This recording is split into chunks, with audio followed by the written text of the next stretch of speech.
Hello. Questions अच्छे मिले होंगे आप लोगों को, और जैसे मैंने कहा कि अभी एग्जामिनेशन अराउंड द कॉर्नर है, तो ये देखने का है कि आपकी तैयारी में कि अगर अच्छे लेवल के क्वेश्चंस आए तो कितने आपके सही हुए हैं। आज हम लोग सेट 41 का हम लोग एक्सप्लेनेशन देखते हैं। पहले आप आंसर मैच कर लो एंड चलिए देखा जाए। अब इस सेंटेंस में, मतलब इस अरेंजमेंट में अगर आप ध्यान दो तो आपका फर्स्ट सेंटेंस चारों अलग अलग है। कभी भी अगर फर्स्ट सेंटेंस चारों अलग अलग आए तो एक बात बहुत श्योर रहना कि यहां पे फर्स्ट सेंटेंस के चुनने में परेशानी है, इसीलिए चारों को अलग अलग किया हुआ है। और आपको ये टॉपिक का आइडिया लगा के ये देखना है कि टॉपिक को इंट्रोड्यूस कहां पे किया जा सकता है।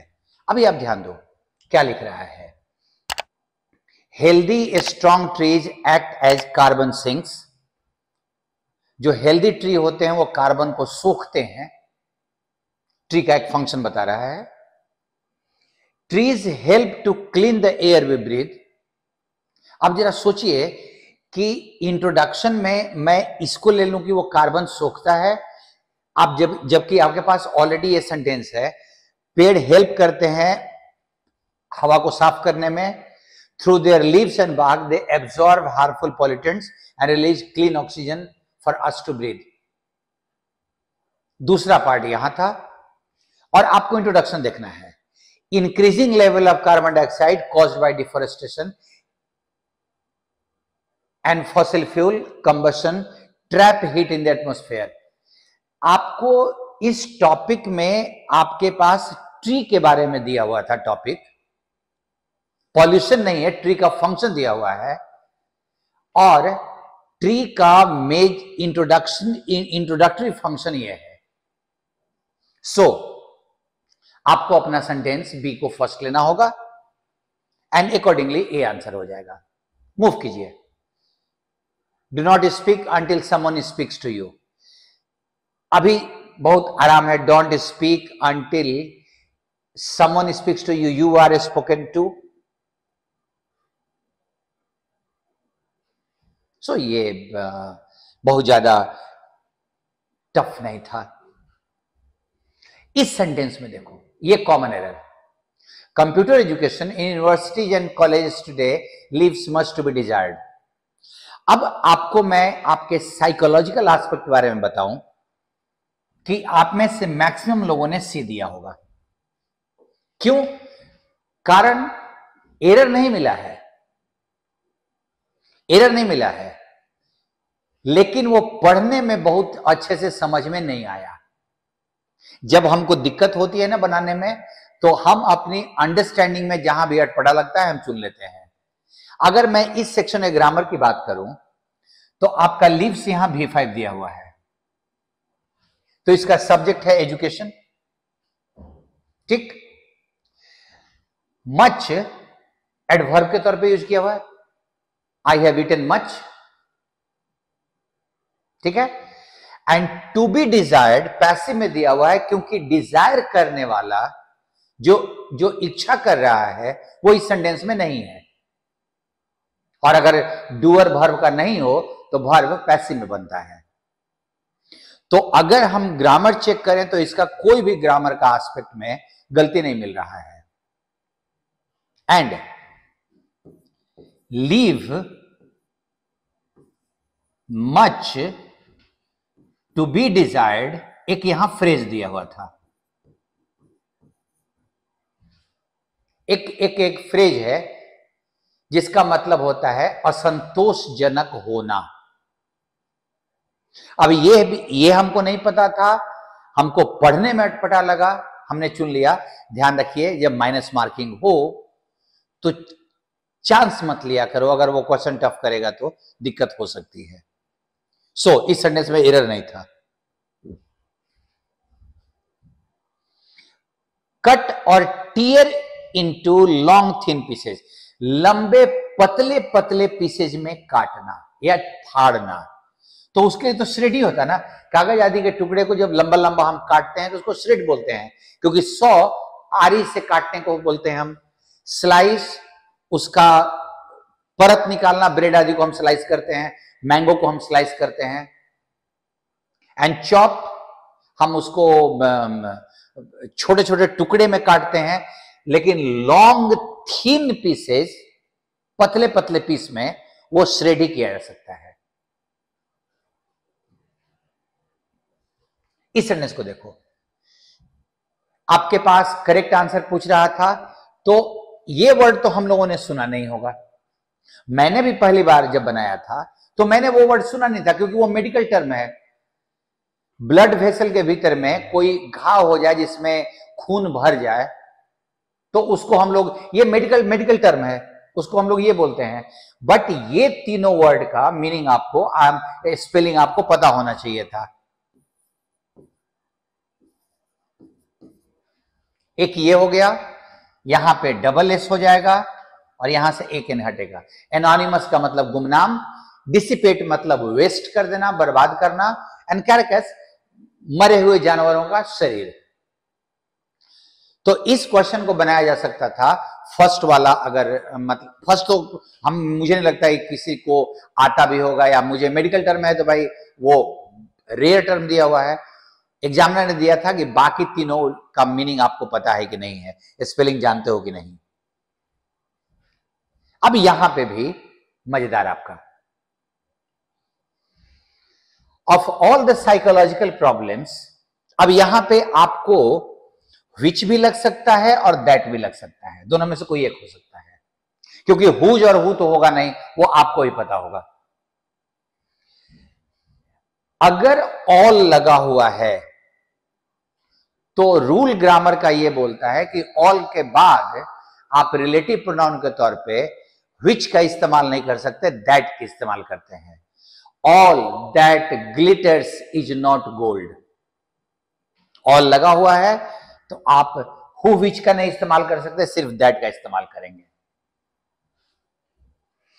अब आप पढ़ो, जो साइकोलॉजिकल प्रॉब्लम्स एजेड लोगों को फील होता है, उसमें से सबसे डिफिकल्ट समस्या है isolation and the need for adaptability, अलग थलग होने का और अपने आप को एडेप्ट करने का जो समस्या है।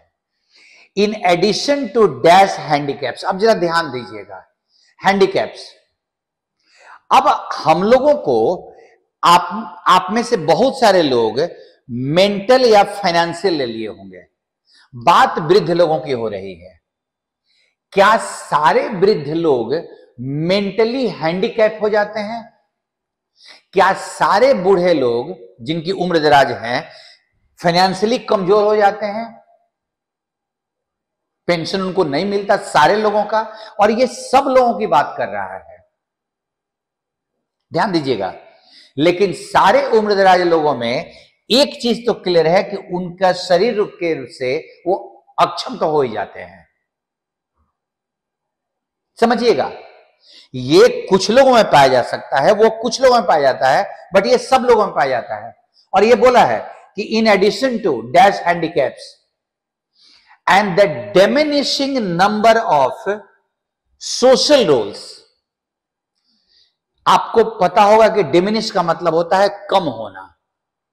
सामाजिक भूमिकाएं, जो वो सामाजिक भूमिका प्ले करते थे जब वो यंग थे, जब वो जवान थे, जब वो एडल्ट थे, that are commonly dash to the old, उनकी संख्याएं कम हो रही हैं। अब जरा बताइए आप, हमने उनको दिया है सामाजिक भूमिका?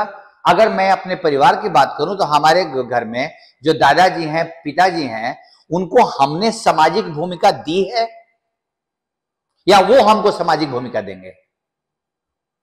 क्योंकि प्रेजेंटेड और गिवन का मतलब तो देना होता है, उनको सामाजिक भूमिका कौन किसको देता है? जरा सोचिएगा आप, उनके पास जो सामाजिक भूमिकाएं थी उनकी संख्या अब कम हो रही है। अब वो शारीरिक रूप से कमजोर हैं, आना जाना उनका हर जगह नहीं हो पाता, अब उनका कम हो रहा है। The aged have to cope with loss of the dash career. उनको यह भी कैरियर कि उनका ऐसा कैरियर खत्म हो गया है। कैसा कैरियर, जरा सोचो तो। अभी आप में से बिना सोचे हुए, अवेलेबल कैरियर, क्या कैरियर उपलब्धता तो वहां लगाते हैं ना जहां कोई चीज उपलब्ध हो, थोड़े दिन के बाद उपलब्ध नहीं होगा, स्टॉक में खत्म हो गया, उपलब्ध नहीं है अब। उनका वो कैरियर जिसमें वो इतने साल तक जिए थे, वो कैरियर अब खत्म हो गया। फेमिलियर, जिसको वो कैरियर, कोई इंजीनियर था, कोई डॉक्टर था, वो फेमिलियर कैरियर उनका अब खत्म हो गया है।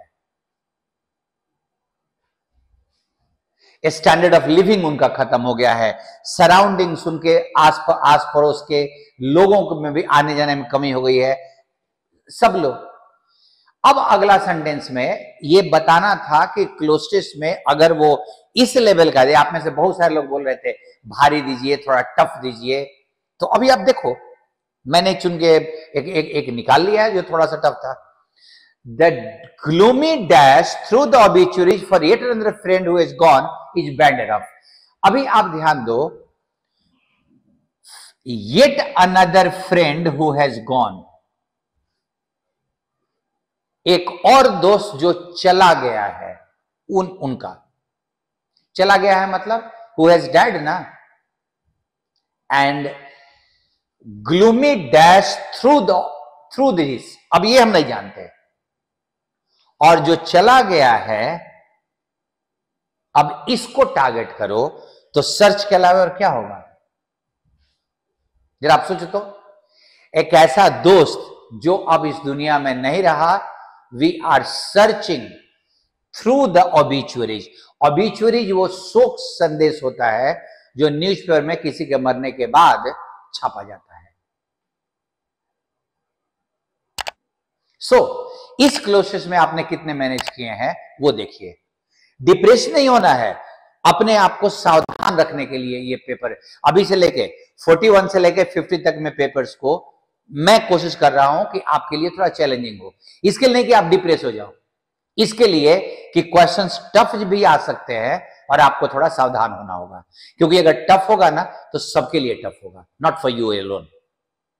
और सब लोग वैसे स्ट्रगल करेंगे, बट जो सावधान है वो ब्लंडर्स नहीं करेगा तो उसके माइनस मार्किंग कम होंगे, मार्क्स अपने अपने ज्यादा आएगा। उसके लिए दिया जा रहा है, not to create depression. Prudent, अब प्रूडेंट का अपोजिट पूछ रहा है। प्रूडेंट मतलब बुद्धिमान जब होता ही है, तो आप जरा देख लो, अनवाइज। प्रूडेंट का मतलब वाइज होता है। Next, she dash a lot about her health problems। आसान था ये, ज्यादा मुश्किल नहीं था। अबाउट लिखा हुआ है, अपने हेल्थ प्रॉब्लम के बारे में बहुत ज्यादा चिंता करती है। she suffers a lot from, सफर लगता तो फ्रॉम होता, और कंसर्न्स अगर लगेगा ना तो ये संबंधित होना हो जाएगा। कंसर्न्ड वर्ड हो सकता था तो ऐसे लिखना पड़ता, she is concerned a lot about her health problems, ऐसे होता ना तो वो सही हो जाता। Next, reading between the lines. जो चीजें ऑब्वियसली नहीं लिखी हुई हैं उनको समझना, that is read between the lines. ये आसान था, ये आप लोगों को आराम से बन गया होगा। He is the poorest of the two।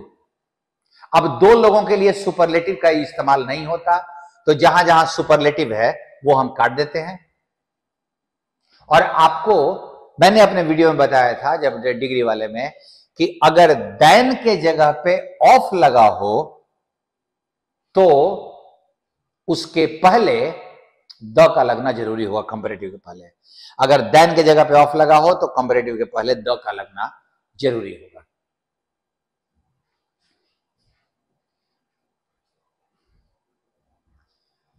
What a lovely voice she has।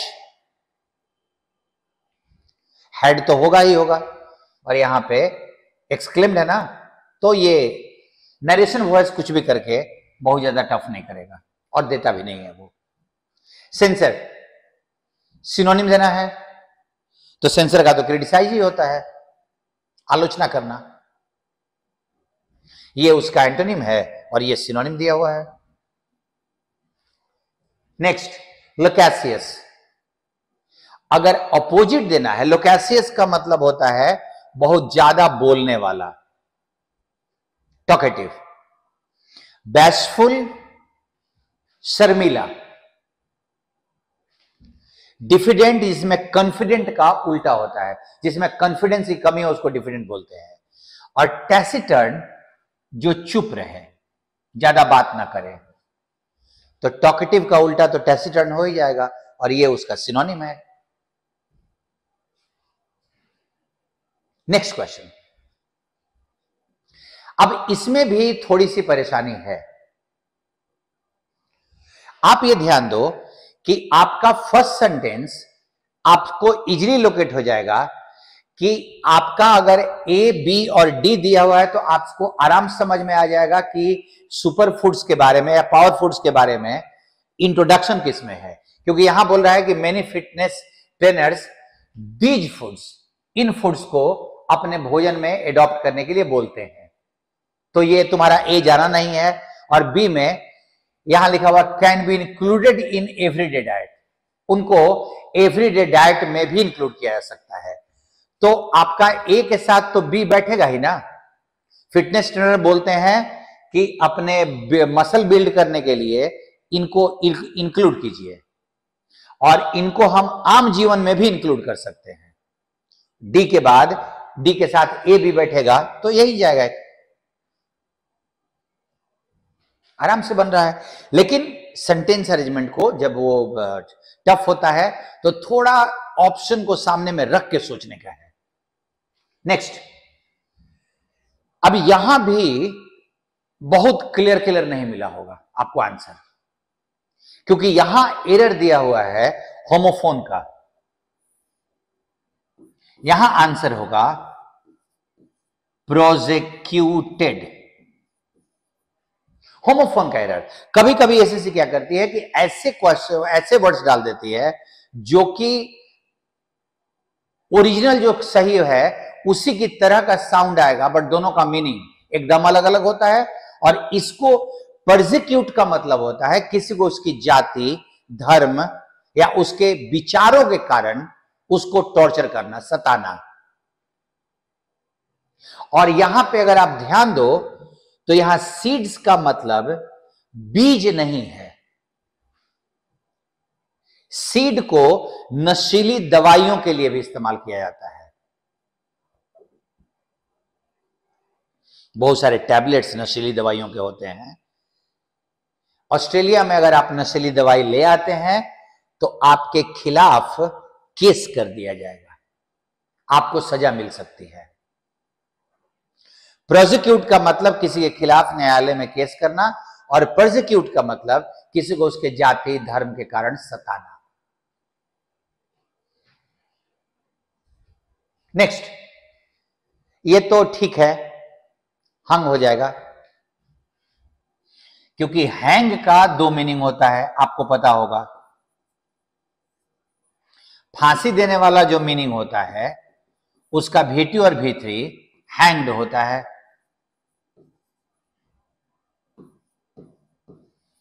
और लटकाने वाला जो मीनिंग है, किसी चीज के सहारे लटकाने वाला, उसका V2 और V3 हंग होता है। ठीक है। सो ये वाला पार्ट तुम्हारा मेरे को लगता है कि आराम से बनने वाला क्वेश्चन था।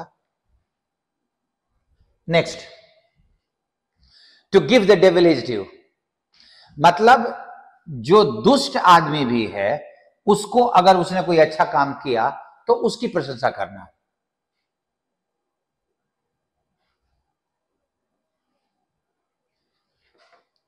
ठीक है।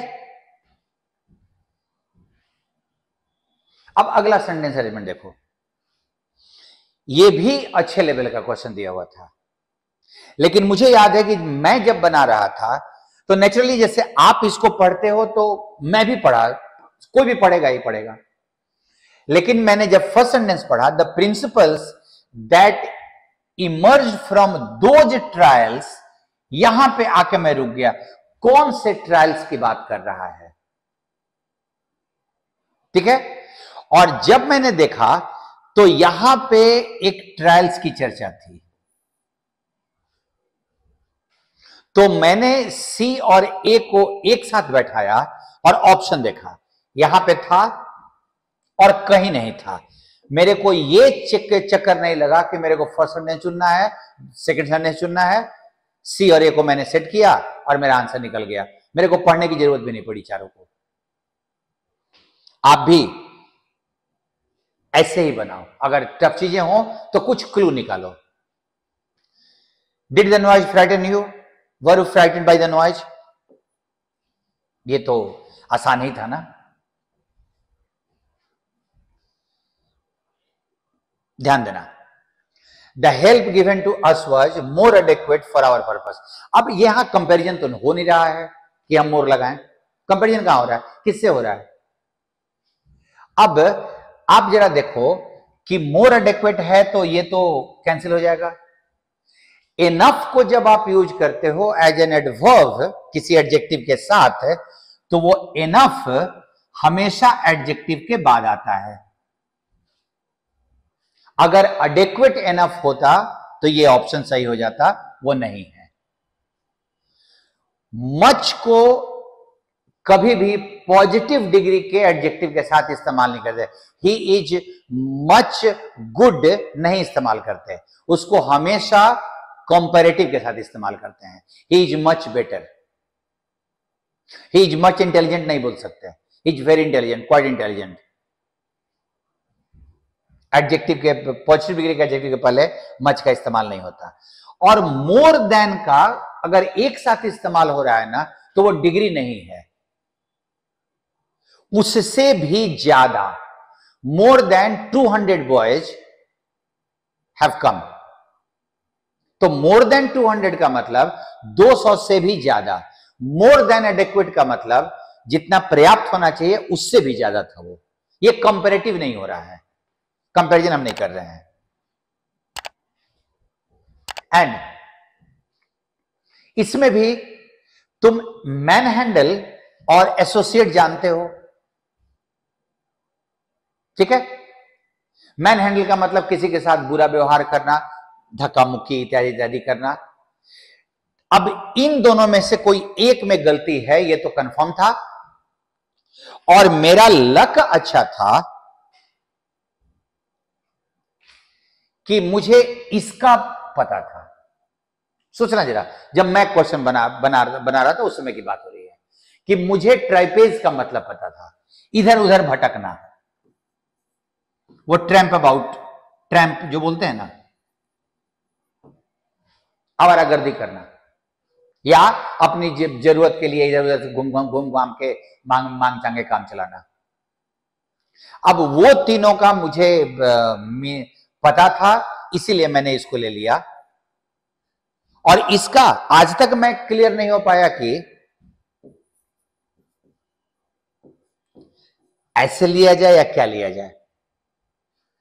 झाड़ी के लिए एक स्पेलिंग होता है, छोटी झाड़ियों के लिए एक स्पेलिंग होता है। आप ये देखो कि आपने इन 25 क्वेश्चंस में नहीं जानते हुए भी कितने क्वेश्चंस बनाए, श्योर नहीं होते हुए भी। क्योंकि अगर आप श्योर नहीं हो तो आपको इलिमिनेशन करना होगा। अगर प्रॉपरली 3 ऑप्शन इलिमिनेट हो जाते हैं तो अननोन ऑप्शन को चुनना होगा। अगर नहीं हो पा रहा है तो 0.5 का हमें तो हमेशा तलवार लटका रहता है हमारे सर पे, पहली चीज। और दूसरे कि कॉमन एरर आदि में अगर श्योर नहीं हो तो ये मत करो कि पढ़ने में खराब लग रहा है इसलिए वो आंसर हो जाएगा। क्लोसेस में भी ये रूल काम करता है कि श्योरिटी नहीं है, इंडिकेशन पैसेज में देख के कीजिए। अपने आप को, जो मैं 10 पेपर आपको दे रहा हूं, अपने आप को देखिए प्रैक्टिस करके कि कितने में आप बचा पा रहे हैं अपने आप को टफ क्वेश्चन से, गेस से रादर। मिलते हैं अगले 42 नंबर सेट के साथ। Thank you.